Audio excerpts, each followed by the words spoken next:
Oh, good morning, good afternoon, good evening, however, this video finds you, whether you're tuning in real time or you are watching at a later time. Hello, hello, hello. I'm so glad that you are here. Hi, Jen. Hi, Elizabeth. Hi, Elsie. Hi, Janet. And again, hello to everybody. Right? I look up and I'm like, oh, there are quite a few people that watch this recording on the record. So hello to everybody else. Welcome to the Stable to Arts, our anti-racism text study. My name is Reverend Dr. Gia Starr Brown, and I am the pastor of the Stable. This is an online spiritual community that gathers to focus on decolonizing Jesus et al., right? And all of the things related to Jesus, and leaning into collective liberation. So glad you're here with us for the time that you are. I am joined with my sister in justice, my colleague, Reverend Dr. Aimée Appell. She is an ELCA pastor, and we've been doing this thing. We do this anti-racism, decolonizing Bible study. We lean in, we refer to the Revised Common Lectionary, not a perfect tool, but a helpful tool to ensure that we cover as much ground as we can in the lectionary. They don't always get it right. And the two of us are pretty vocal when they don't. We fill in the gaps, right? But this is where we are. So we look at the upcoming Sunday text, unless there's a holiday or something else is happening. So just kind of letting folks know. So we're looking ahead of the time, and that's helpful for pastors that are preaching, helpful for Bible study leaders that are leading, and also helpful for individuals that may be attending a congregation where this text is utilized, and also for people who are not, because we're just all together doing this thing. So I'm so glad that you are here with us. I want to open us in prayer. And I don't know about you, but this has just been this past week for me. I was just telling Pastor Aimée that I am a fan of full. I love when my days are full, meaning they are fulfilling, they are full of really amazing things. I don't like them so much when they are busy. There is a distinction between full and busy. And my days have been busy this past week, which has affected my mood. It has affected my sleep, right? And so even as I put up this End Slavery Minnesota, which is a big deal here in Minnesota, Mm. people who are incarcerated are being forced to labor, and it is slavery mentality. Slavery conditions. But I'm also the bondage of busy, right? Like I picked this up because of the bondage of busy. So I am literally, right? So I'm just going to tell you that I covet your prayers in that as all the things are happening. And I'm just going to remind you that rest is resistance. Come on, rest is resistance, Rest is resistance. even when it has to be scheduled rest. Yes, Even when it has to be yes. scheduled rest Even is if when it resistance. has to be 5 minutes out of a busy day, it's still resistance. Right. I love that. I love that. And a huge nod too, right? To the book Rest is Resistance, the Nap Ministry, Trisha Hershey. If you haven't gotten it, you need to get it. Trisha, Tricia, Trisha Hershey. With a Percy with like there, sorry, yep, without the second H in there. Yeah. without the second H Percy. and Yeah. EY. Okay. Okay. So just letting you know. So get it if you haven't gotten it, right?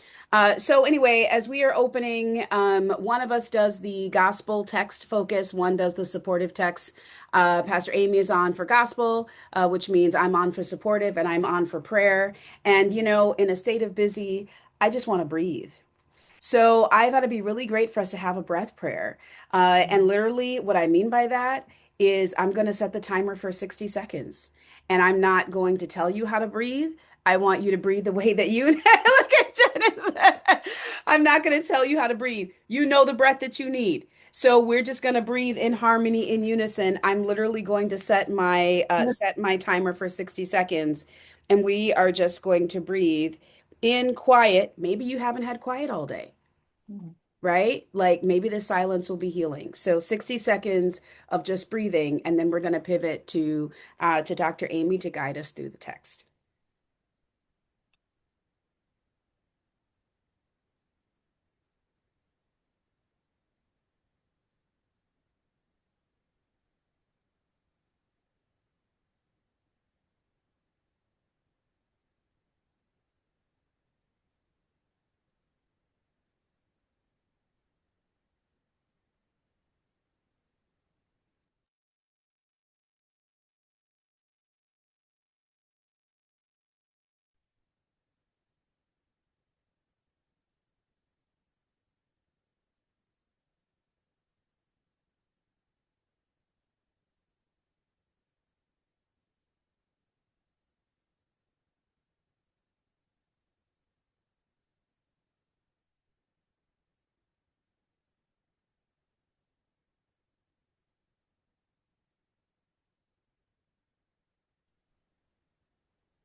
Good and gracious God, we give you thanks for the breath that you have given to us, that you have filled our lungs with. We give you thanks for the ways that this breath fuels and energizes our joints, our muscles, our bones, our speech, our mindsets, our hearts, our spirits, our footprints, God. We give you thanks for the power of breath and the grace of breath.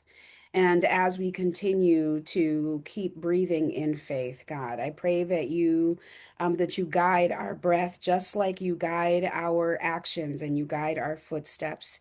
May our breath and all that it fuels be used to your good and your glory. And all of God's people said, Amen. Amen. Amen. All right. I would be remiss. I'm going to point to it again toward the end of the time, but I just want to lift up if you have not signed up for the Next Stable series, Gratitude as Resistance, you still can. It starts on Thursday. It is a podcast series what we are doing. So you would sign up, and I would be delivering a 20 to 30-minute podcast to your inbox for the next 12 weeks as we are using Nehemiah to move into building to rebuilding beloved community. What is gratitude as literal social justice resistance? What does that look like? And so that starts this Thursday, and then every fourth Thursday, June, July, and August, we'll be gathering optionally for people that may want to process what they're learning along the way. But that is a thing. So if you haven't signed up and you want to sign up, there's no cost unless you want to, unless you feel led to give a free will offering. But I just want to, I'm going to reference that later, but I just want to bring it up now so that folks see it and they know about it and that gets done. And now we're going to pivot over to Dr. Aimée to guide us. I already know this is going to be good. In our gospel text, no pressure. No pressure. Okay, so our gospel texts this week are, wait, I'm going to share my screen. And which one? This one. Okay. Um, so this week's text is the beginning of, it's very into chapter 9, the beginning of chapter 10 of Matthew. And it's the missionary discourse in Matthew, is, it's kind of what it usually is called. There's probably a title in at least one of your Bibles that says that. And this is going to be our lection for the next 3 weeks, this chapter 10 of Matthew. And I was looking at this. I have this book that is Fortress Preaching Commentaries, and it's broken up, like this commentary is broken up like the lectionary, and he offers an alternative um, breakdown of these three passages where he goes through, I think he says to go this week through chapter 10 verse 15. I think that was where he uh suggested breaking it. Yeah, through verse 15, and then next week 16 to 23, and then the third week 24 to 42. It's not a huge deal, but it does make sense because the way that the lectionary breaks them up is wonky, and like some weeks you get way too much, like this week, or you have to leave out verses. And then the next couple weeks, you have much shorter pericopes that don't get into as much of the meat of the text. So I just offer that as if you are preaching and if you're an every week preacher, you may want to break this up a little bit differently, to give yourself more time with different pieces of the text. But I'm going to treat it as the whole. And so what we have today is the very end of chapter 9 and then the beginning of chapter 10 all the way through verse 23 with this optional ending at verse 8. So I have the first part on this screen, and then the 9 through 23 is on the next screen. I'm going to read it all to you, and then dive in. So, Matthew 9, verse 35. Jesus went about all the cities and villages, teaching in their synagogues and proclaiming the good news of the kingdom and curing every disease and every sickness. When he saw the crowds, he had compassion for them because they were harassed and helpless, like sheep without a shepherd. Then he said to his disciples, "The harvest is plentiful, but the laborers are few. Therefore, ask the Lord of the harvest to send out laborers into the harvest." Then Jesus summoned his 12 disciples and gave them authority over unclean spirits to cast them out and to cure every disease and every sickness. These are the names of the 12 apostles. First, Simon, also known as Peter, and his brother Andrew. James, son of Zebedee, and his brother John. Philip and Bartholomew, Thomas and Matthew the tax collector, James, son of Alphaeus and Thaddeus, Simon the Cananean, and Judas Iscariot, the one who betrayed him. These 12 Jesus sent out with the following instructions: "Do not take a road leading to Gentiles, and do not enter a Samaritan town, but rather go to the lost sheep of the house of Israel. As you go, proclaim the good news. The kingdom of heaven has come near. Cure the sick, raise the dead, cleanse those with a skin disease, cast out demons. You receive without payment, give without payment.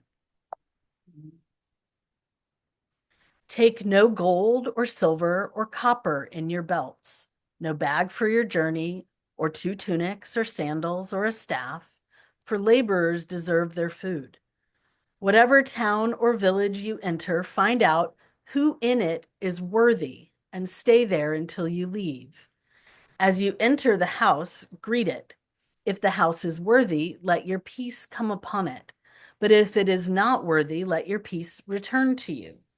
If anyone will not welcome you or listen to your words, shake off the dust from your feet as you leave that house or town.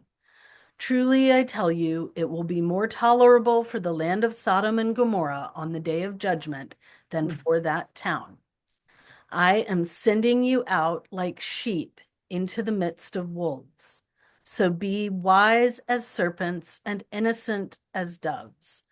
Beware of them, for they will hand you over to councils and flog you in their synagogues, and you will be dragged before governors and kings because of me, as a testimony to them and the Gentiles. When they hand you over, do not worry about how you are to speak or what you are to say, for what you are to say will be given to you at that time. For it is not you who speak, but the Spirit of your Father speaking through you. Sibling will betray sibling to death, and a father his child, and children will rise against parents and have them put to death. And you will be hated by all because of my name.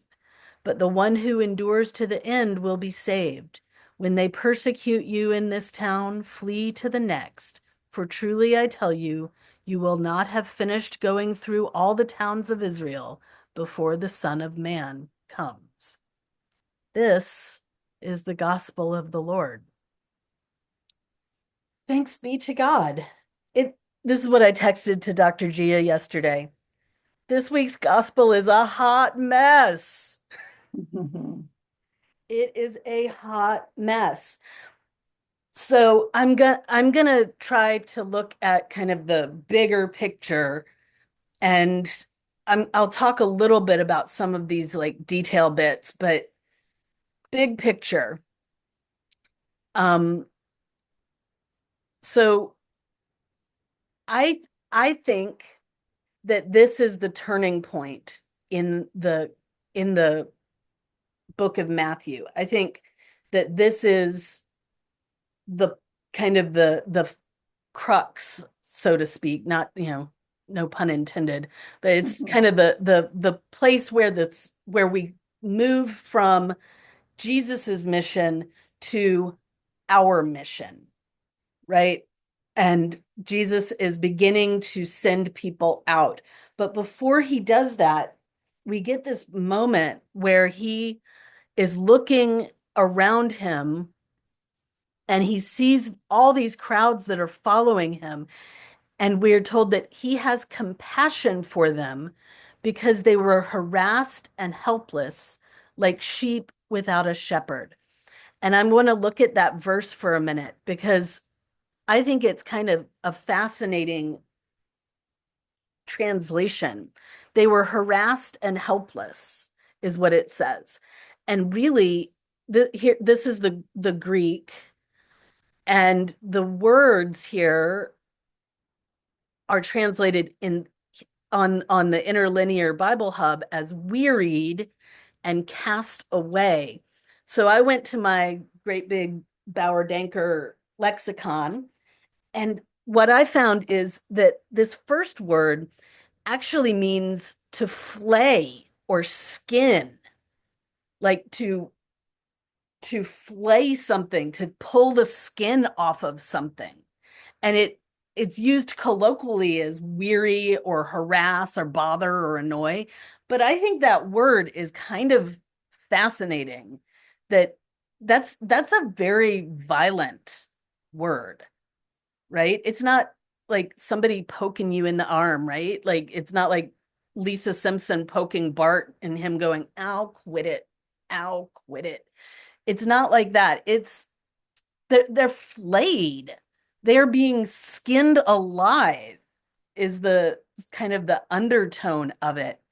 And then the what is harassed and helpless. And the word that gets translated as helpless is this word, ripto, which means cast away, like something that's been thrown or thrown down. So the implication of it being helpless is that it's something that's been thrown down on the ground and can't get itself up and needs help getting up.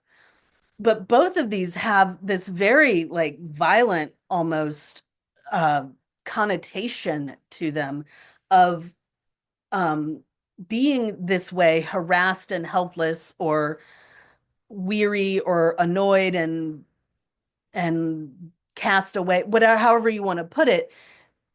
The implication behind these words is that this is somebody else's doing, and that there's something violent in this harassment and helplessness. There's something violent that has caused this. Um, and then it says, like a sheep without a shepherd, which is a Hebrew sort of phrase. It appears in the Hebrew scriptures, and it often appears in places where the people of Israel are in need of leadership. And this is why I put this picture of John the Baptist over here, because I want us to remember way back at the beginning of Matthew when John the Baptist appeared in the wilderness with his message that was so intentionally anti-temple.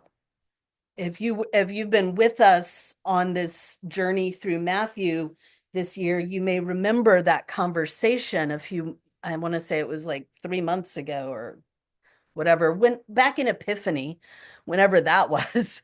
That might have been 6 months ago now, when John the Baptist was out there and he was using language that was about becoming righteous and being brought back into the fold of Israel, so to speak, but it was intentionally away from the temple and the not just the religious authorities of the temple, but the temple where the religious authorities are often in some sort of collaboration with the Roman occupiers, right? Because the temple was used to store Roman taxes, and the temple was used to to allow the Romans a place where they could meet the people.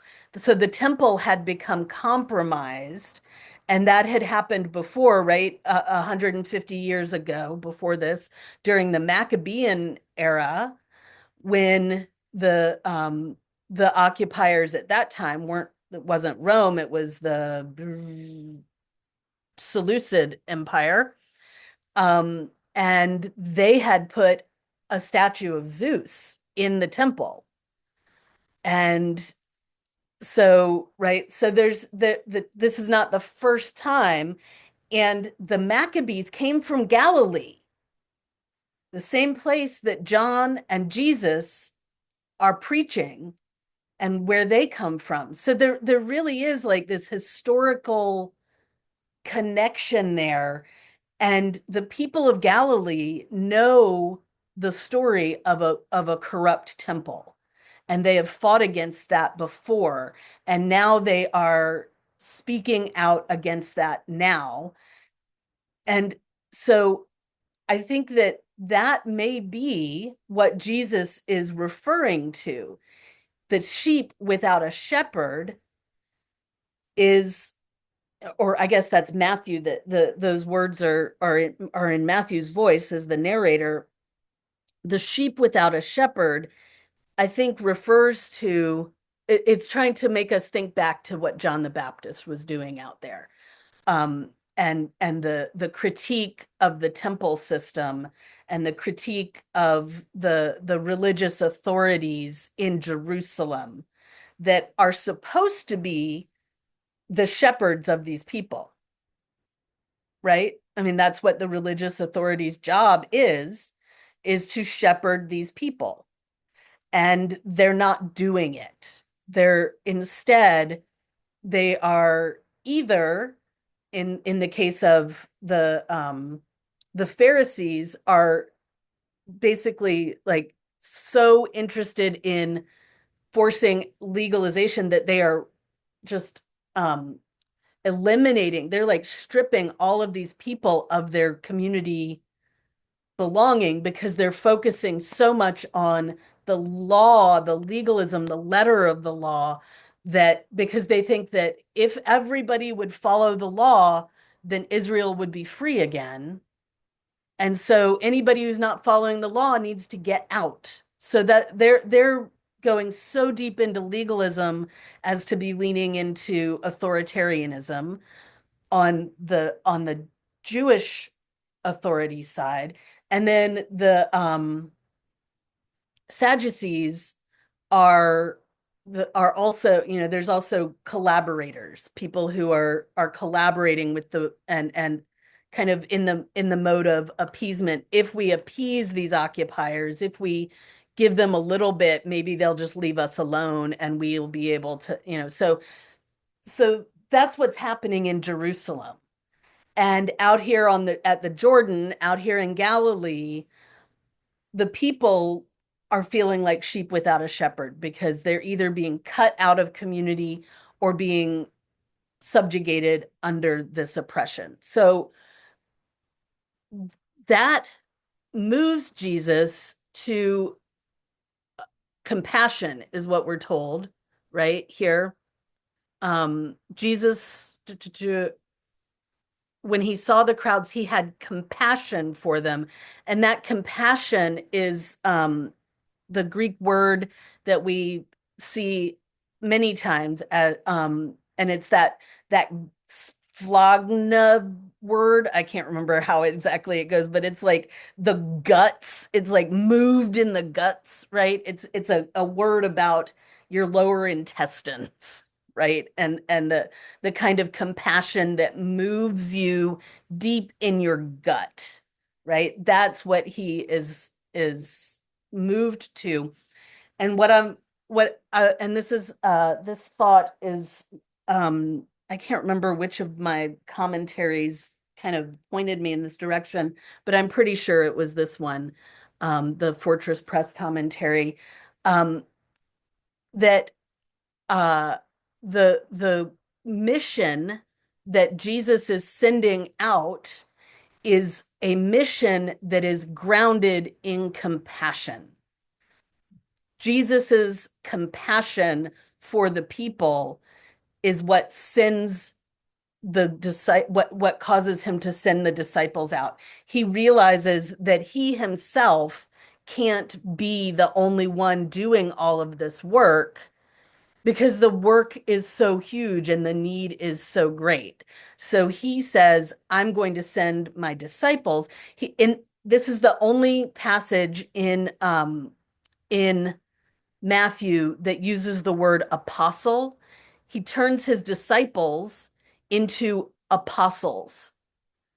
And apostle is the word that means sent one, right? Disciple means the one being taught.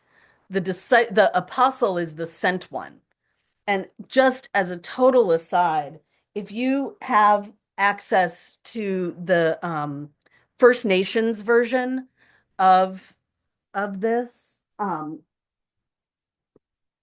this you have it already. Okay, I was going to yes, say because I can grab it. the passage, just Okay. the list of the names of the disciples that are here. I just have to share this with you You because read them. it's so cool. Oh Because my gosh.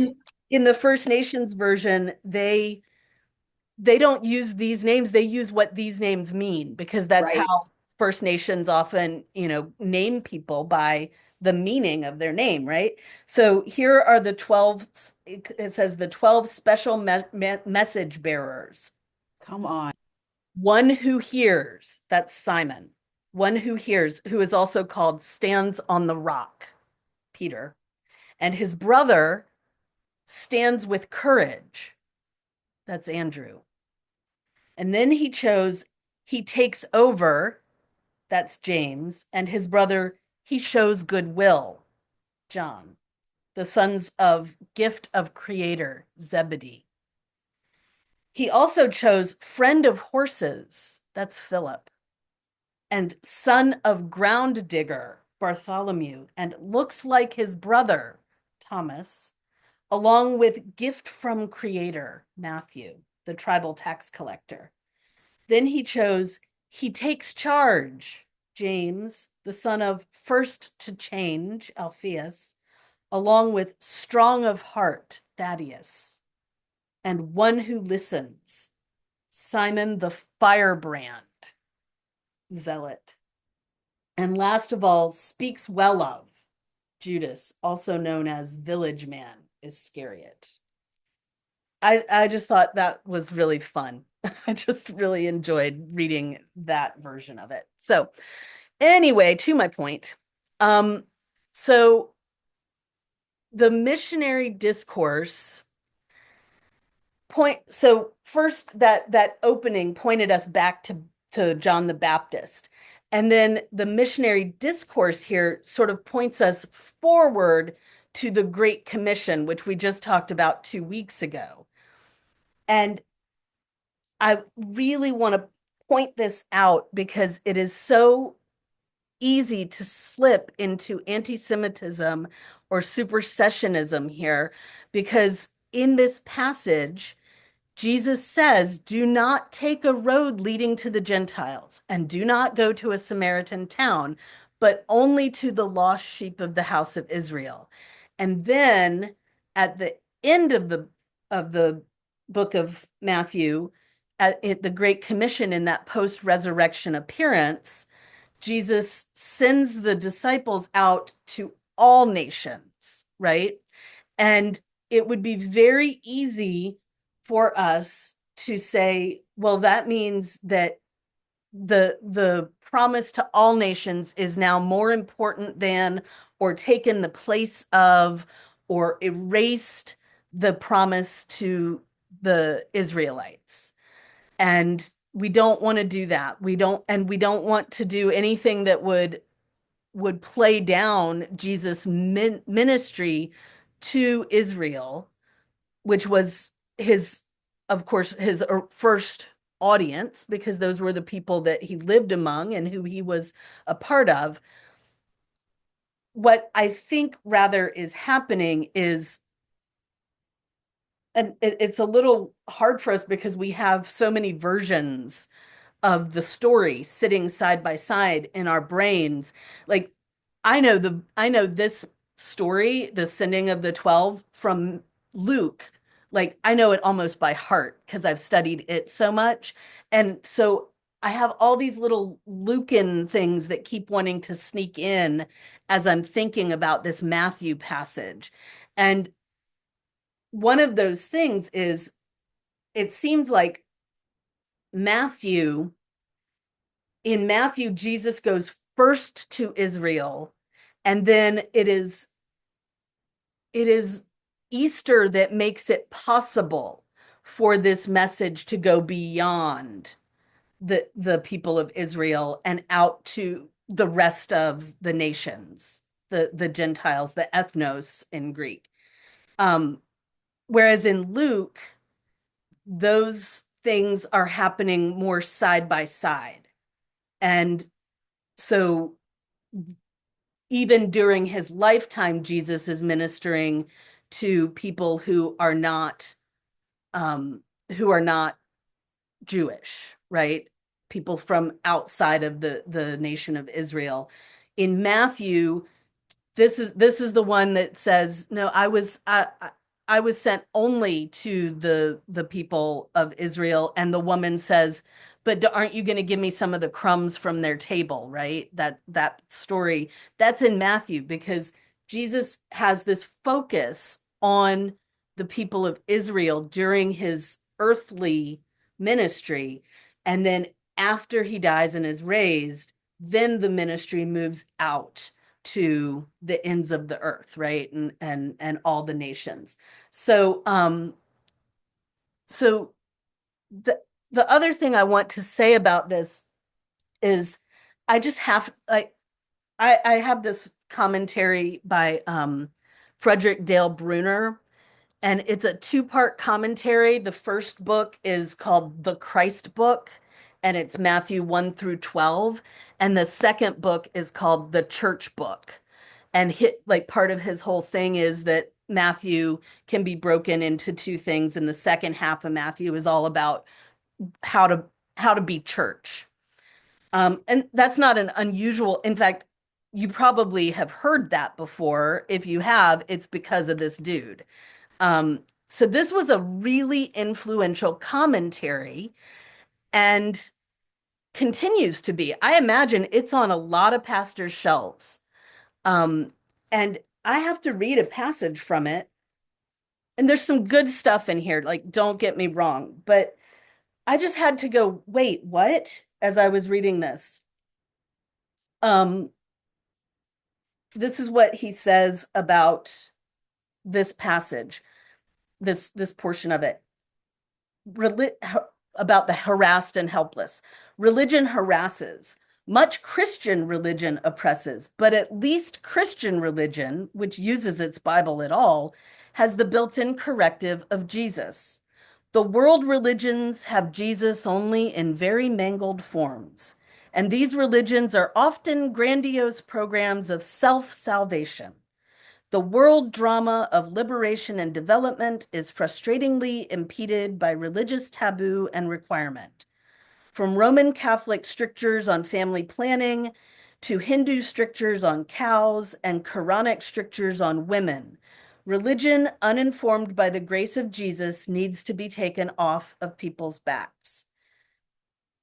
It goes on, but you see what I have some problems with that. I don't think that we are in a place anymore where we can just write off the religions of 5 billion people in the world because they don't explicitly speak of Jesus. I understand that that can be a problem in some strains of Christianity, but this is what the people in our pews, the people in our Bible studies, the people that we go to church with, especially the older folks, this is what they've heard all their lives from the pulpit, is this kind of rhetoric that is extremely um, supersessionist, right? I mean, it says that all the other religions are wrong, all the other people in the world just need some Jesus and the world would be fine. And that so quickly leads us into the same exact kind of exclusive exclusivity and Gnosticism that says we've got the right thing and you've got the wrong thing, and what you really need, and this is another line, what people therefore need today above all is shepherds sent by the shepherd, pastors from the pastor.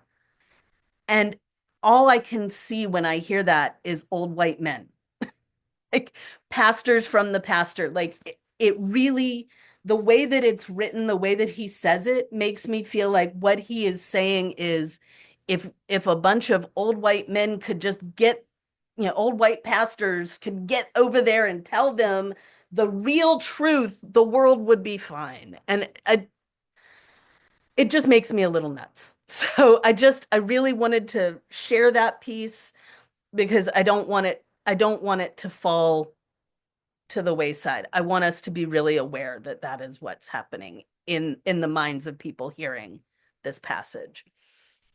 So what I really want to point to though is that Jesus' compassion is our mission.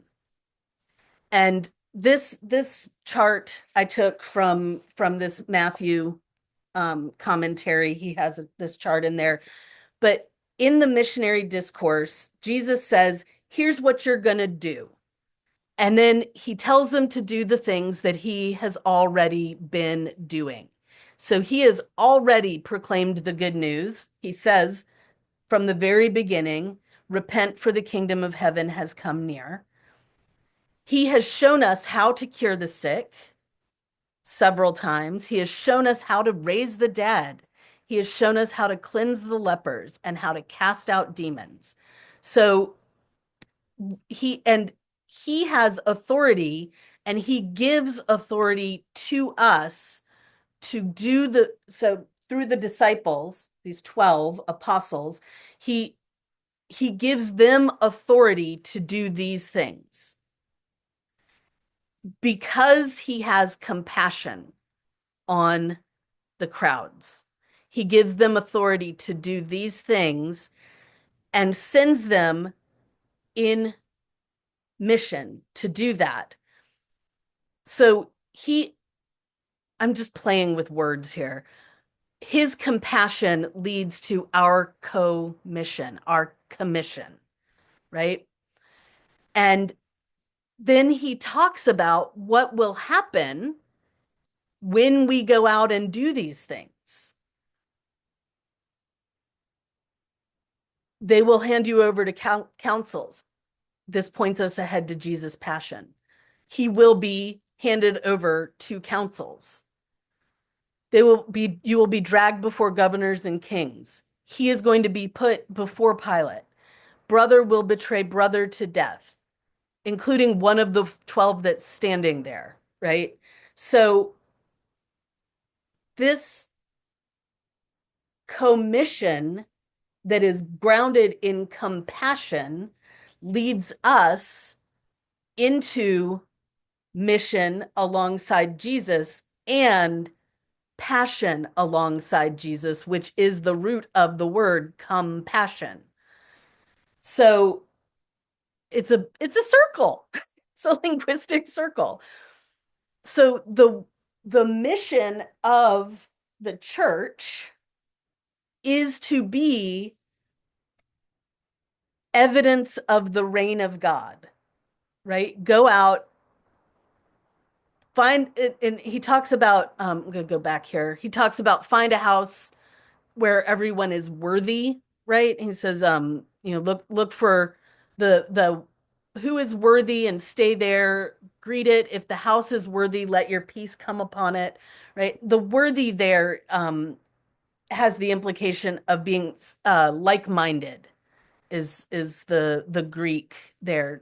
People who are similarly minded to you that will welcome you. And if you don't find somebody like that, move on. Um, and he says, if they won't listen, shake the dust and move on, right? Um, so the mission of the church is to be these little outposts of the kingdom, to demonstrate the that the kingdom of heaven has come near. Not that the kingdom of heaven will come near when you get your act together. Not the kingdom of heaven will come near if you say the right words. Not the kingdom of heaven will come near when everybody in Israel follows the letter of the law to perfection, but that the kingdom of heaven has already come near. The reign of God has already come near. And this is what it looks like. It looks like compassion that leads us to care for one another. And the way that you will know that you are doing it correctly will be that you are going to piss people off. That's how you know that you are participating in the reign of God in the world, is because people are pissed off at you, because you are creating countercultural communities. And this is where, and I keep wanting to say most churches have failed over our history. And I had this conversation with Dr. Gia yesterday because it occurred to me most white churches, I can say this with certainty and with some level of authority. Most white churches fail utterly to be countercultural communities. Most white churches do not piss off their neighbors. In fact, most white church, like the people who moved in next door to my church thought that they were going to get to move in next door to a place where they could park their cars all week and not be bothered by so much noise because nobody'd be around, and it would be a nice quiet place to live. And then they got really pissed off when we started doing kingdom things, right? We started inviting homeless people to come into the building and not freeze to death, and the neighbors got pissed off, right? Because they wanted not a countercultural community. They wanted the church downtown that's mission statement is to raise good Christian families, right? Like that's what they were looking for. And that is the legacy of white churches in the United States, is they have been not just compliant but complicit with the dominant culture, right? To the extent that there were churches that hosted lynchings in the Jim Crow South, right? That is how complicit and compliant with the dominant culture we have been in this church. That is not falling in line with the mission that Jesus has laid out. But I wanted to say the white church explicitly because the black church, for I'm not trying to glamorize the black church. Dr. Gia can speak to the ways that the black church has reproduced patriarchy and reproduced hierarchy of the oppressor and internalized colorism and racism and all sorts of other stuff. But by definition, the black church has been countercultural, right? Because the dominant culture is the white church and white supremacy culture. So by definition, the black church has been an oasis of a different kind of culture where black people could go, and others throughout history have found homes that couldn't find homes in white churches often, including like women, female preachers. Like I think Aimée Semple McPherson She got her start in a black, I think it was a multicultural, multiracial congregation. But that's been the history of the Black church, even as they have also reproduced some of the negatives of the dominant culture. The Black church has so often been at the heart of the justice movements that we have had in the United States because it is already, it doesn't, they don't have to do the work of becoming a countercultural community to begin with. Like it's a hard thing to take a white church and make it into a countercultural community. That's a really hard thing to do, to peel back the layers of the dominant culture. The Black church already was that countercultural community. And so the next step of moving to being a justice-based community was, an easier step to make. Again, not trying to glamorize, but just to note the difference between those things. So in the book of Matthew, there is not a distinction between this kind of work and justice work. This is kingdom work, and kingdom work is to um, to help the lost and the harassed and helpless. It is to provide a shepherd for those scattered sheep, the lost sheep of the house of Israel. And the way that we know that they have no shepherd is because they have been violently distanced from their proper state of well-being. They have been flayed, they have been thrown down because they do by this occupying force and by those who are supposed to be shepherding them, but who are not shepherding them correctly, those at the temple.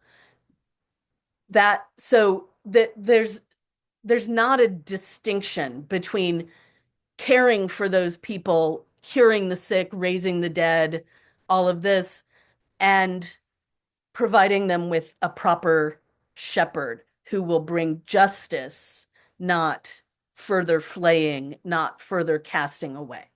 So the church's co-mission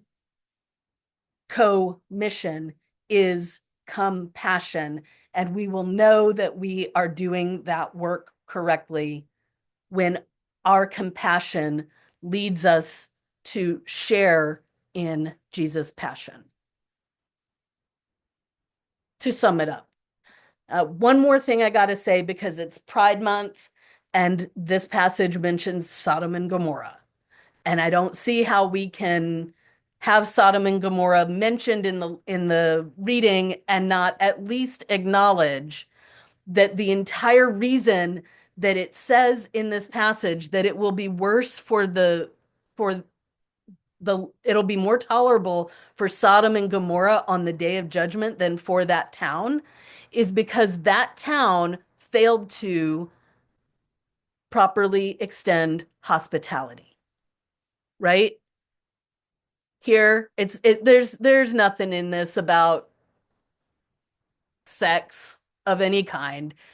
This town that you go into and they don't welcome you and you're going to leave town and shake the dust from your feet because they didn't welcome you or listen to your words, it will be more tolerable for Sodom and Gomorrah. This is a hospitality thing. Jesus knew Sodom and Gomorrah was about hospitality and not sex. If Jesus knew it, we can know it too. So I just had to put that little bit in there. I couldn't not mention it. So, whew. Me tell you something. I love you so much. That's all that I just like I just uh people don't see you coming. I think they underestimate you. I love what you bring to the I look table. so like I look like just another white old lady, don't I? I look like just another soccer mom. And then I You keep trying to come. get I got this new curly hair. Like my okay, so for those who don't know, my hair was dead straight until I hit menopause. And I don't know what to do with this. Like I don't know Ooh. what to do with all these curls. And I want like what I really want is Wait. a high top fade. I want a high top fade with the Ooh. curls on top, but I don't know how to do that. And Oh, I that'd be don't very think cute. anybody in this town would know how to. Ah, So I'm gonna have to get my hair cut like in Minnesota when I come up there next month or something to find do somebody it. to cut my hair so I don't look like another soccer mom anymore. I don't know. I think that there's some benefit to looking like a soccer mom. I'm telling you because it gets you in the door Yes. and right and then you're there. And then because you're already inside, they can't put you out. You start talking. And I just like I learned so much from you. And I'm just really grateful. I could sit and listen to you all day and it's just a gift that you are here and that you are a part of this program. It's just a blessing. One quick thing I want to show, Jen mentioned Yeah. she had a question, and so I just want to show what this looks like Mhm. here. So when I was in seminary, I went to Wartburg in Iowa. And I transferred to Luther, but I started at Wartburg. And one of the things that caused a rivalry between the two seminaries is that Luther was already connecting their students to a software. Wartburg required all students to learn how to actually read Greek, like with a pen and paper, right? And so, which I appreciate, and also, I'm so grateful for this tool. So here's what I did. And I know that this is for more than Jen, because a lot of people have these questions, right? Like, so this is I just went into Google. I usually don't name the search engine, but I just went in here and I did Greek Interlinear Bible Hub, okay? So it comes to this, and I'm gonna click on this, all right? So this is where it brings what did I just do? I don't know what I did. Wait a No, minute. that Here we was go. just Okay. another. You're All good. right. So when it comes to this, okay. All right. So when it comes to this here, you have choices. It's either Greek or Hebrew, which is pretty awesome. All right. So I'm going to choose the Greek because this is where we are. And I'm going to click on this. All right. So we're in Matthew. We're just Matthew 1. You can go up and change what you want in terms of what you're looking for. So this whole thing is is verse. So this is the Greek. This is the actual Greek of the text. This here above it is the transliteration. So how to pronounce the words in Greek, right? Like right here. And if you click on that, for example, I just want you to see like they kind of walk you through all the different occurrences. I'll come back to that in just a second, but I just want you to see this. So here's the Greek, here's the transliteration, here's the English, what it means. And these down here give you information about like parsing, right? Like kind of conjugations, what it means. It's masculine, right? I mean, these are kind of important things when you are reading scripture to kind of understand what's happening. This has been really Especially, helpful. Oh, go. especially because one of the things in Greek is that most English speakers wouldn't look for is that Greek has different words for plural you, Exactly. singular you. That's exactly where Um, I was going, right? yep. Yeah. So are we talking to one person or multiple? Like it just really helps to give context that a lot of the translations don't. Okay. So this is kind of where this is. Now, if I were to click on a particular word, like I'm just going to do this one, begat, Abraham begat Isaac, right? So if I click on this word, it tells me look, how many times this word or some variation of this word is in scripture. So I can actually see and get an understanding of the context, like how it was used in a sentence and kind of where it goes. It's just a wealth of information, right? And so the same thing here. I'm going to come out of this, But the same thing here is for the Hebrew, for the Old Testament, also known as the Old Testament, right? Hebrew reads right to left, so it starts here, but it's the same thing. Here's the Hebrew word, here's how to pronounce it, right? This is what it means here. And if I'm clicking on anything, it's telling me, look, it's telling me all of these things. And it actually also connects you to other concordances. Look, all these other the translations, you can kind of see where it is, and they connect you to some of these things. So it's just a really helpful tool because I'm going to stop sharing for a second. It's just a really helpful tool because there are times when even with best of intentions, translations just there is just not enough. A lot of these words in Greek and Hebrew are words that one word isn't, it's not one word for one word, right? It's like, their words actually, one word actually is multiple words in English. And so even with the best and faithful attempt to translate, things just don't always translate well. And sometimes meanings don't, which is why, and Dr. Amy and I are both word nerds, so we dig into the words, which is really great. And so it's just a really great tool. So you can just go to Greek and notice that even though I punched in Greek interlinear, it also took me to the site so that I could pick the Hebrew as well. So both of those options are there. And remember that if you're reading Hebrew, you're reading right to left. So you're starting here and you're kind of reading through, but it's just a really great tool. This Really great fabulous tool. tool. And Yeah. if you keep clicking through, sometimes you'll find like there'll be a page in there that'll say, here's the historical, how this word has shown up throughout the church over history, or how it Yeah. shows up across the Old Testament, Hmm. um, in different places. And it's so much information in there. And you can, in fact, get an interlinear Bible in hard copy print. Like those exist if you wanted to have one. It's a chunky Bible, but it's fun to have it in hard copy sometimes too. It is. It is. Yes. Yes. So glad that you were able to join us, Jen. And And yes, the book Unclobber, yeah, I great feel book. like I have that on my shelf somewhere. So that Yeah. is a great book, right? That is a really, really great book. All right, we're gonna get ready to transition into the supportive text. Um, and you know that I always say, welcome to my brain. So I decided not to try to have a conversation with AI for slides today because I didn't have the spoons, another word of energy. Good to see you, Megan, or to see your name across the screen. I didn't have the energy to wrestle with AI today, right? Like just in terms of this is what I need. And so I'm going to share my screen here in just a moment. So the supportive text, do. Okay, there we are. And let me change the view.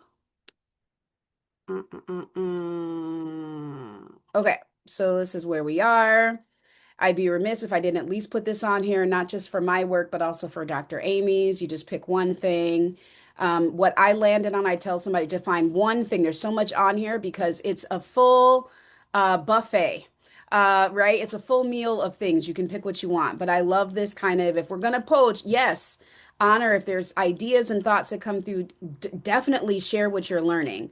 And also, let's just make sure that we acknowledge where it comes from, right? And those sorts of things. Okay.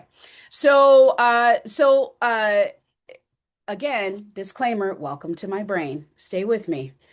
So here are the supportive texts. The supportive texts are Genesis 12, 1 through 9, and Psalm 33, 1 through 12, Hosea 5, chapter 5, verses 15 through chapter 6, verse 6, and then Psalm chapter 50, verses 7 through 15.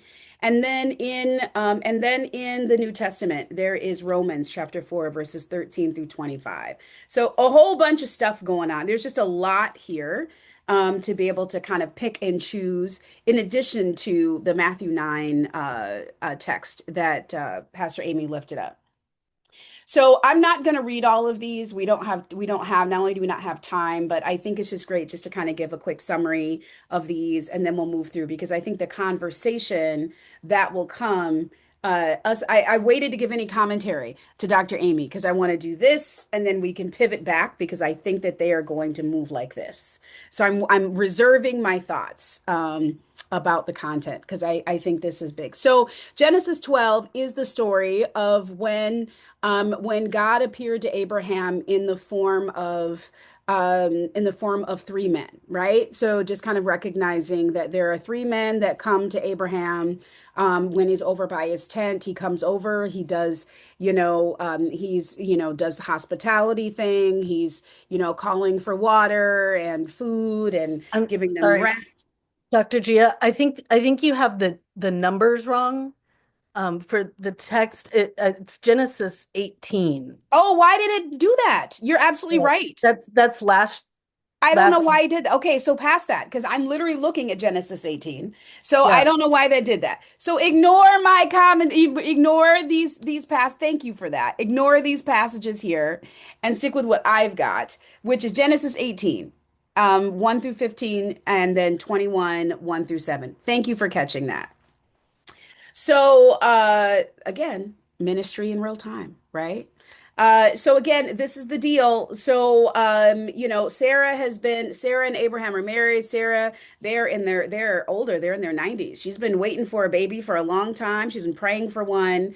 And these three people come in and after, receiving hospitality from Abraham, communicate that Sarah's going to have a son. And that is such an incredulous thing to be 90 years old and be told that you are going to give birth. And Sarah laughs. And when they ask, why did Sarah laugh? Sarah denies it. And God is like, nope, you can't lie to me. Like, I'm God. Like, this is what you laughed, right? And yet God still did what God promised. So that is the Genesis 18 is that passage, okay? All right, Psalm 116. So we're Xing this off. I would do something, but I don't want to do something that's gonna make something messy. So I'm gonna leave it alone. All right, so Psalm 116 is one of my, is a very well-known passage. I love the Lord. There are songs about it. God heard my cry and pitied every groan, right? Like that kind of piece.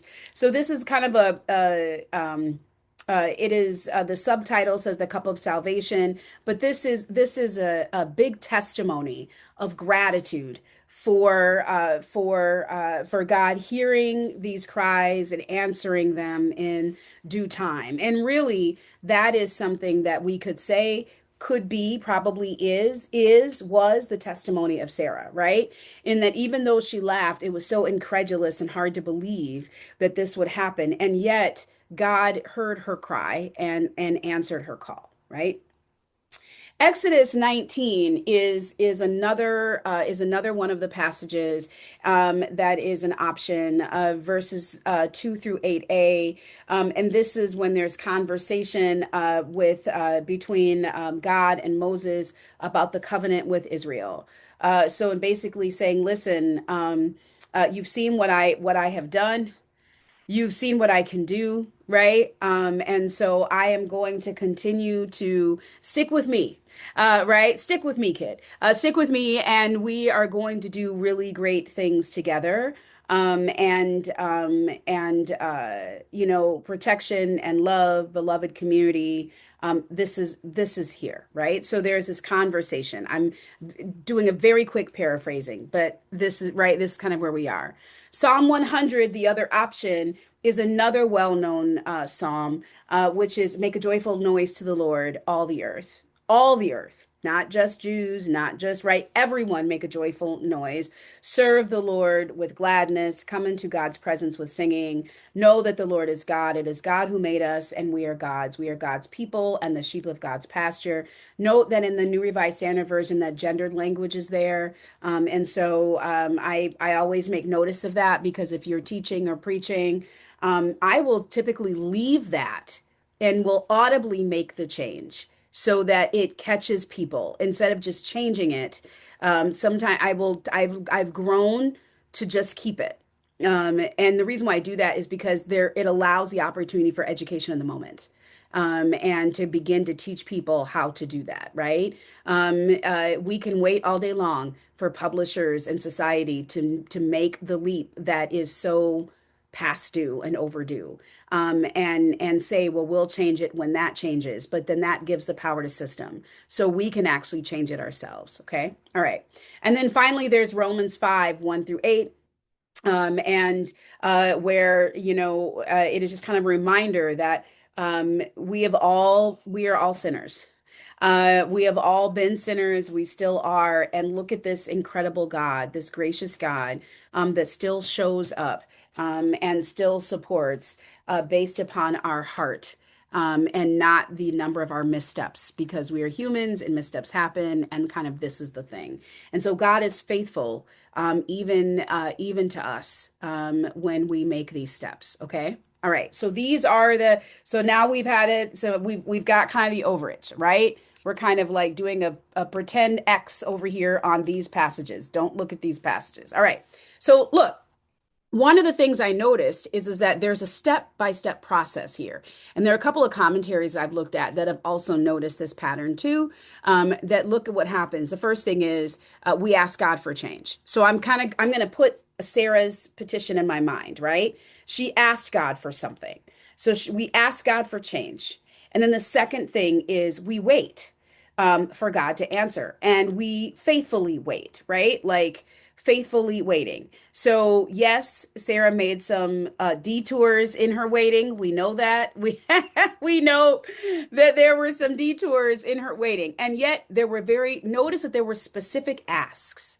So there's not this kind of abstract, uh, you know, unreachable type of a thing, heal the world. But there are specific things. Heal the world in this way.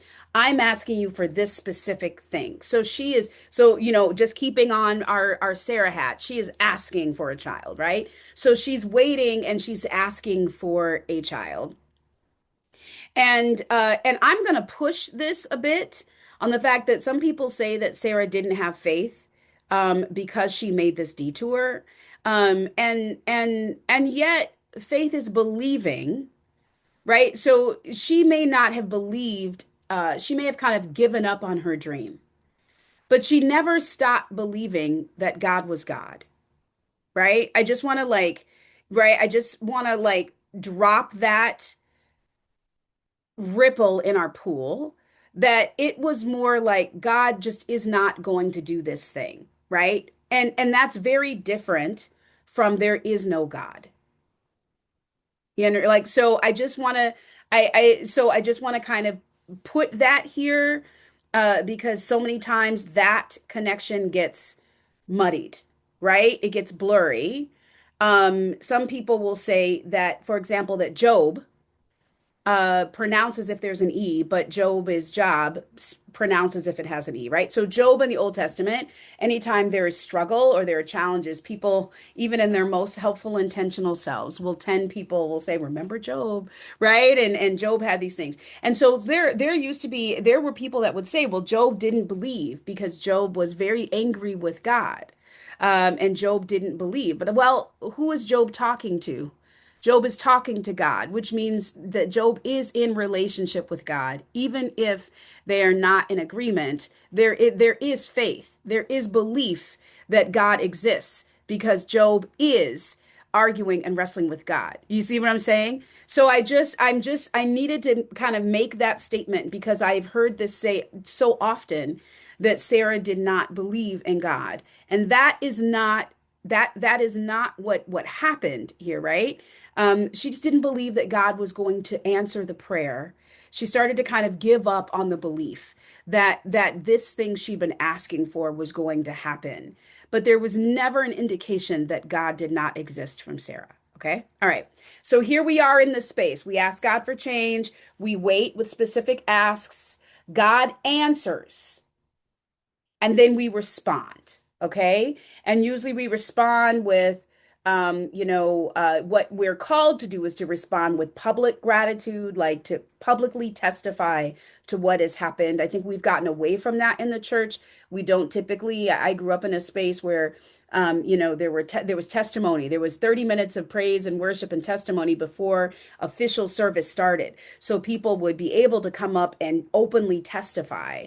And I just feel like, imagine what that would do for people to grow their faith if this was a common practice in our worship spaces, to allow people to openly share how God is moving in their lives, right? So I'm one of the proponents for wanting to get back to that and kind of move to that. Okay, so public gratitude and then also kind of this personal obedience to say, you know what, yes, countercultural.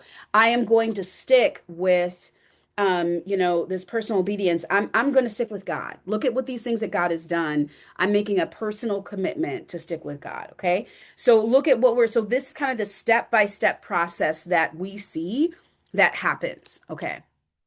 Now I'm going to move my slide, and the only difference, the wrong text still remain the same. But the only difference here is I've now added this piece because Psalm 100 adds this, which we talked about, is this, you'll notice in the Psalms, and in both of, there's always a part of the step process in the Psalms, which starts with a space of thanksgiving. A space of recognizing, God's sovereignty, God's authority, God's presence. In Psalm 116, it's I love the Lord because God has heard my voice and my supplications.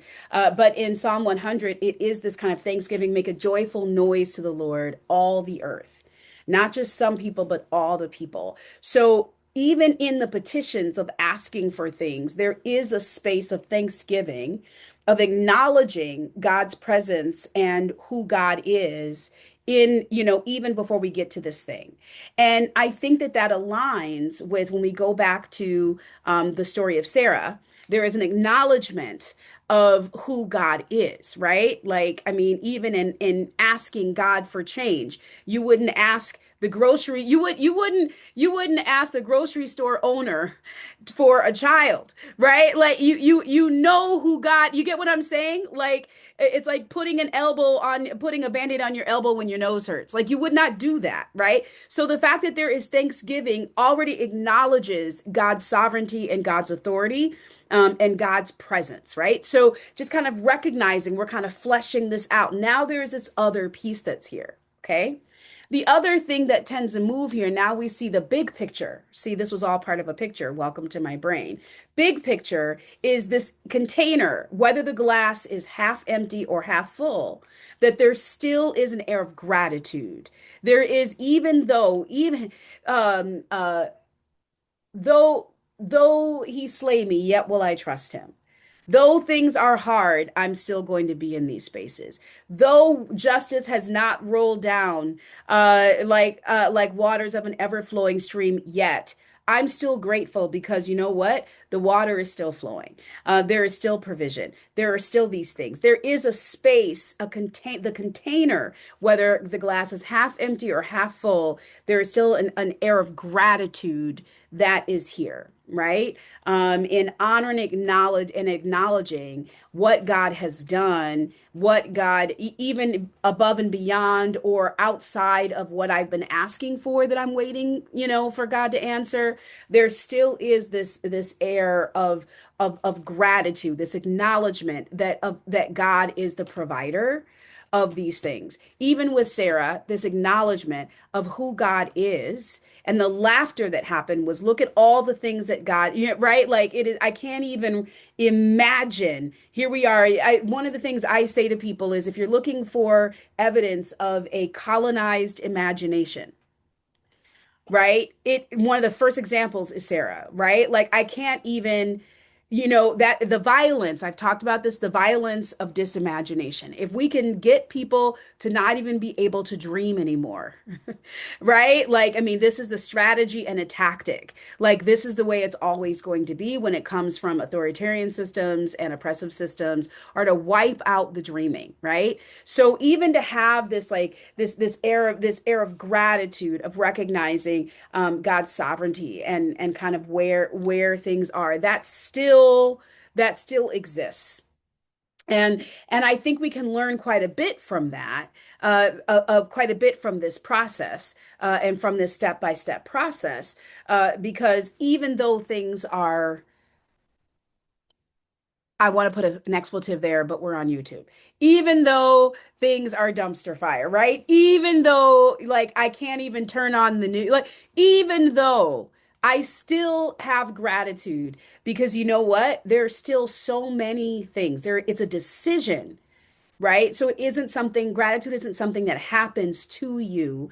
It is a decision that you make to put on these glasses that you have and to see the ways that God is still moving, even in the midst of the things that are happening in the world. So it is a decision and a choice that's being made. And I was telling, and this is where we get to, I'm going to come back to this, but it leads me back to this series that starts on Thursday of gratitude as resistance. That even though the world is broken, look, even though the world is broken and all these things are happening, I'm still going to resist the urge, the temptation to trash talk God, to put down my my elbow grease. I'm going to resist the temptation to bury my head in the sand, and I'm going to look at where God is still watering, where God is still growing, where God is still building. I'm going to look at I'm going to look at these resilient flowers that are popping up in spaces where the world says they couldn't. So just kind of this gratitude. And the reason why, and so I'm going to stop sharing. I said I was going to go back, but I'm going to go back to this container because this container, Dr. Aimée and I were having conversations over text yesterday, as she said, and just keeping that container in our mindset of that reality when we think about the black church and not just the building but the black church, which is a cultural space. It is a cultural experience. Oftentimes you think about people who are I have Jewish siblings, right, who may go to synagogue and that may be where they go, but their Jewish identity is a part of it is a part of them. It is not a destination. It is identity. Okay. So Black church then is also an expression of identity. And so growing up in the Black church is not necessarily only for Black people, but it is the experience of what happens in and through the Black church that makes it a cultural experience, right? So whether or not you were Black, coming to a space where, the Black church, again, the threshold, black folks are the most vulnerable and the most targeted. So if we can respond to the needs of the most vulnerable, then everybody gets their needs met, right? Like that's just kind of the gauge. And so Black church was a space where you didn't have to be a member. If you showed up and you needed groceries or a tire fixed or transportation or childcare or dinner for tonight, it didn't matter. This was a space of refuge. And that was really, really important because the world was a dumpster fire. The world was expletive, right? And the world still is. And yet here is this space that says, though he slay me, yet will I trust him, right? Even though the world is the way that it is, there are so many things to be grateful for because you know what?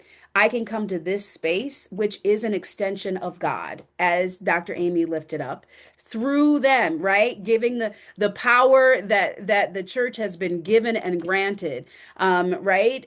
Through the grace, through Jesus and the grace of God. This is this space which is a continuation of Jesus's ministry, this great commission and commission. And so people are experiencing God through the church. And that still is the case. So people that leave the church, right? Sometimes the waters get muddy because they leave church and they leave God. And really, the middle people, I don't like to use middle man, that's gendered. The middle people are brokering this relationship. And so if people's experience of God is anything less than what we see here of faithful and connected response, then we have to go back to where are they going to get this experience of God? How are they experiencing God, right? So in the Black church, this is a space where the world was saying all of these, all of these things, and the world still says that Black folks are fill in the blank, right? And yet here is this opportunity for there to be testimony, intentional gratitude, right? Open public, commitment and public celebrations and public journeying and public lament. And it is this opportunity in this space not to, for people who have been burdened with the weight of oppression to experience some reprieve and some refuge in that way, right? And so even so that container that I was just sharing, this container then is a really great container to say we're still asking God for change. We're still waiting faithfully, specifically asking. God is answering, even through the church. God is answering. And it is our responsibility then, this is where people tend to fall, to actually provide public witness to that. But the entire container for Black church slash Black community is one of gratitude. It is a choice to say, I'm still going to be grateful. I'm still going to have this posture of thanksgiving, excuse me, even though all of these other things are happening. It is a shift of the glasses that we're putting on, right? Okay. I want to so that's what I have, and I think it's important because here we are again. We take these psalms and we put them in our liturgy and we say the words. But there's so much more we could be doing with this. We could be inviting people to make their own joyful noises in church too, right? We could be inviting people to testify and share something. I like even if it's one testimony a week, but we could be doing that and begin to create to normalize a culture of vulnerability and celebration in spaces where we typically don't share what's happening out, the hard things. We put on our makeup and gussy ourselves up and go whatever, and everything's great. But I mean, how important is that to show that even though we may not have, birthed this baby that we've been promised, what an incredible opportunity to model gratitude and faithfulness, right? By saying we're gonna look at where God still is, right? So I think that there's a lot of room that is here, and it says something when a people that have been burdened under the debilitating and dehumanizing weight of oppression are still choosing. This is why I say that gratitude is resistance, because it just doesn't make sense, right? Why would people be celebrating when they also are burdened? Why is that happening right now? Black people should be celebrating because there's so much to celebrate. But imagine what could happen to the larger church if the church made a decision, because honestly, the church is targeted. Christian nationalism right now, like the church, Christianity as a whole is being targeted. And yet there is an opportunity for gratitude. There is an invitation here to still celebrate. What would it look like to respond with that and to lead with gratitude instead of the burdens of the weight? It shifts the control. The power dynamic goes back to God instead of the people that are causing the challenges as well. Okay. I think of the Black church often, has that saying of God is good all the time God is good, Yes. right? And Yes. that's an expression of that Yes. that gratitude in the face of Yes. the dumpster fire, right? Yes. All the Because time. all the time. Yeah. Like that still gives me chills to Mhm. especially to hear that in a context of the Black church. Yeah. Yeah. Yeah. And I wanted to share this quick story that this made me think of. When I lived in Seattle, my home congregation is Gift of Grace Lutheran in Wallingford in Seattle. And it's about 3 blocks north of Gasworks Park. And Gasworks Park is where they have the big fireworks celebration every year.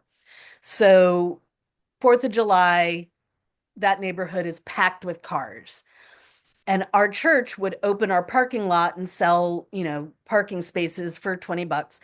And then we would open the building for anybody walking by who needed to get cold water, go to the bathroom, we would make coffee and whatever. Nice. And all these people would be streaming by all afternoon to go get their spot to watch the fireworks. And the white people would say, "What do you want?" And the black people would say, "Thank you."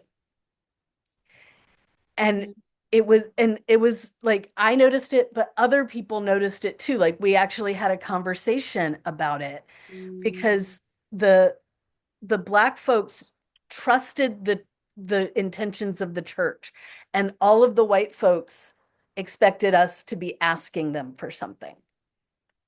And it's mhm. just a really different relationship to just like these weren't people who knew our church from it was just this is a church building. They didn't know anything about who we were, but that was their relationship to church in general. Right. Was the black folks were like, this is a place where we can go and get some water. Of course they're going to let us use their bathroom. Like, right. How great. How amazing is Yeah. that? And Right? the black folks were like, you charging for that? What do you want from us? Are you trying to convert us? Like, what is it you want? Like that's what they expected. It was really interesting.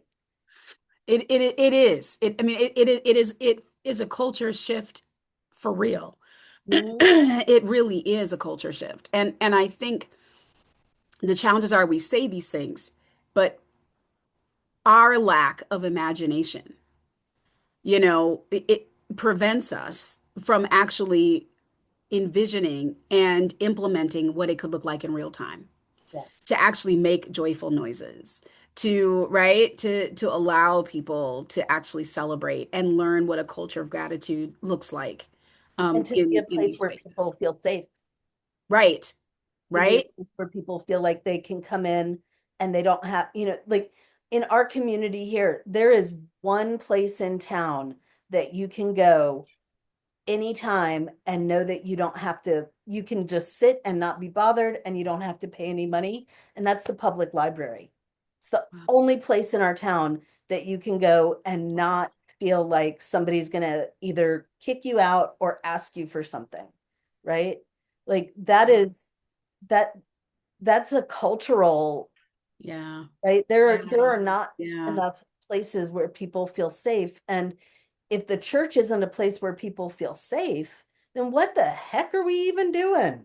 Right, Why do right. we even open the doors? Well, and this is the reason why so many don't open their doors, except Yeah. for nowadays. It's what is it? It's like Wednesdays and Sundays. Mhm. I sometimes, imagine how many people could benefit from a space to just go to the bathroom, not just when it's an event, but just like, right, or just water, or just like, just kind of just to have conversation. Imagine what that could be like. Take a drive in your community um on a Tuesday. Right? I mean, just like which doors are open. Sometimes I will drive through and I'll just look at all the empty parking lots. And I'm just thinking to myself, particularly in spaces where we know that there's a lot of hurt and need, you know, why are the door, like what is that? Mhm. And I get it. Yes, I'm not saying I get the logistics and the staffing and the but I Yeah, yes, I get all that. And yet I'm just saying that we are called to be Christians 7 days a week. yeah. Do you know, like I remember when I was pastoring a congregation in downtown Minneapolis, and I'm not exaggerating. The church was in the heart of downtown Minneapolis. On the lot was affordable housing, so recognizing that there is need on the same lot as the church, as the building. And Mhm. yet the church was locked 7 days a week. The only time it was unlocked were 90 minutes on Sunday morning. Yeah. I'm not exaggerating. So like when Yeah. I became senior pastor, it was one of the first things I said is like some changes have to happen here. And that ruffled some feathers, right? So to eat 90 minutes. And yet we're benefiting from this big sign that says we're church, Yeah. and like what? Yeah, so I just kind of recognize, even to do a scan of people need help in learning a culture of gratitude. Mhm. Right? People need help to see that, to see where how church can actually be a space of refuge. Yeah. People need help, vision casting to do that. I think you used a word earlier that I think is really important in all of this, vulnerable. Yeah. Because Yeah. in order to truly have the kind of gratitude that opens the doors Yeah. and becomes a safe space, we have to be willing to be vulnerable. And like that actually kind of begins with testimony in front of your community, right? Like that's a very vulnerable thing to stand up and say, here's how Yeah. God showed up in my life this week. Right. And Right. it's very hard to you feel very exposed doing that. But it's vulnerable is also what we have to be able to say, I'm going to open this church building and Right. let anybody come in who needs Right. a place to be. And I'm Right. going to assume the best of intentions on their part until they Right. demonstrate otherwise. Like Right. that's a very Right. vulnerable thing to do. Yes. Yes. And Yes. I think one of the reasons that at least why churches don't do it, like my experience is because it opens us to liability. It opens us to theft. It opens us to financial loss. That's Hmm. the vulnerability that it opens us to. Right. Isn't that Like it doesn't interesting? that's not a heart vulnerability, Right. right? Right. But we it's like there's in order to get to the place where we can open our financial vulnerability, we need to open our heart That's vulnerability, right. That's right? right. Like that where your Exactly. heart is, there your right, where your treasure is, there your heart will be also. So if we are afraid to make our Yeah. treasure vulnerable, then we're not gonna make our heart vulnerable. Right. It's almost the same thing. I love that. That's exactly where I was going to, was the vulnerability that crosses these lines, right? Where, people are not going to open their doors if their hearts aren't opened. Right. Yep. You know what I mean? When your heart's open, you're not asking the same questions. You're not worried about the same things. So to expect people to open doors, the same thing. We use that same word vulnerability about property. You think about people that are in those industries that say, well, we don't want to be, well, we're vulnerable. Even thinking Yeah. about, protection and safety, we're vulnerable in this space. There's a weak link here. There's a vulnerability. And sometimes we see vulnerability as weakness, don't we? And so the same way that we feel like vulnerability in our property opens us up to the potential of harm, we do the same thing with our hearts. Yeah. And we say, we can't be open about this. We can't give testimony. We don't want people in our business because we're so worried that people are going to take our business and they're going to say something. They're going to see us in a different way. They're going to use it against us. And that's not something, that's not a fear that comes out of nowhere. Right. People No. have that fear because it's happened, right? Because Like, I mean, yeah, let's yeah. just be honest about it. Like, people are not vulnerable because if they had grown up in a culture of vulnerability, then it would be absurd to not share what's happening in our lives, right? People would find that, but we're products of our environment.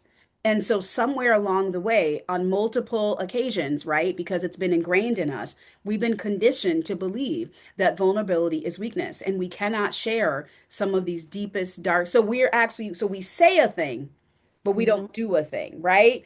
We And yet say, it's the heart of our confession is that Jesus chose vulnerability as power. The power right, of vulnerability, the right, strength of vulnerability right, is what we right, confess right. will overthrow all earthly powers. Isn't that interesting? So we Yeah. say it, Yeah. but we don't do it. So I don't know what we're saying in our I don't know what we're saying in our pulpits then. Like we say it, but we don't do it. So Mhm. just kind of naming this thing. I'm aware that we are way beyond time. I have a dentist appointment in 20 minutes. A lot is because it's a good conversation, right? Yes. Yep. Yep. I'm going to close us in prayer, and then we will see you next week. Good and gracious God, we give you thanks that you are God and that you are good all the time, and that all the time you are God and you are good. God, I ask that this week as we leave from this space, that you present opportunities and invitations for us to celebrate your godliness and your goodness in ways that are super easy and simple to see, and also in the mundane things, in the unbelievable things, in the 90-year-old that just can't happen things, God. We thank you in advance for the ways that you are answering prayers, that you are hearing prayers, that you are moving in our circles and in our spaces. God, I ask that you open our hearts and that you help us then to open our doors so that we can continue to strive to be the community, the believers, the apostles, the disciples, the change agents that you have called us to be in this great commission, this great commission. And all of God's people said, Amen, amen, amen. Whew, thanks so much, everybody. We'll see you next week. Take Take good care. care. Happy dentist appointment going, Yippee. right? Take good care, Goodbye. everybody. Bye-bye. Bye.